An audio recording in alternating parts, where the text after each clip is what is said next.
আপনি আমি যারা আমরা বাংলাদেশে রয়েছি, আমরা কিন্তু 4 লক্ষ, 4.5 লক্ষ, 5 লক্ষ টাকা খরচ করে সৌদি আরবে আসি কিংবা এসেছি।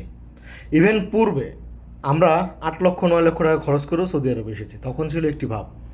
এখন আপনি আমি যদি 4 লক্ষ, 5 লক্ষ টাকা খরচ করে সৌদি আরবে আসার পরে আপনি কি পারি না 500 কিংবা 1000 রিয়াল খরচ করে ভালো একটা কোম্পানিতে কাজ নিতে? অবশ্যই পারি। কোথায় 4 লক্ষ, কোথায় 5 লক্ষ, আর কোথায় 15,000 কিংবা 30,000, 32,000, যাই হোক। এখন মূল পয়েন্টে আসি। কিন্তু এই 500-1000 খরচ করার এই বিষয়টি কারা জড়িত করে দিচ্ছে কিংবা আহ্বান জানাচ্ছে জানেন? কিছু কিছু লোক যারা 15 মাসের ইকামার কথা বলে, 1 বছরের ইকামার কথা বলে, 3 মাসের ইকামা ধরিয়ে দিচ্ছে, মানুষকে বিপদে ফেলতেছে। আমি কিন্তু আপনাকে উৎসাহিত করছি না আপনি 500-1000 রিয়াল দিয়ে কাজে যান, না।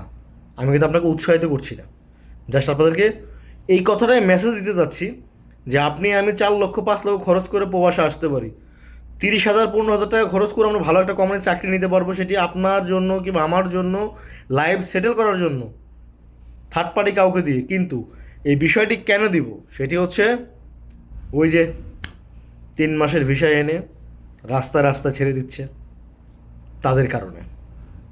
তো প্রিয় প্রবাসী বন্ধুরা, যদি ভিডিওটা আপনার কাছে গুরুত্বপূর্ণ মনে হয়, মেসেজটা প্রত্যেকের কাছে একটুখানি শেয়ার করবেন।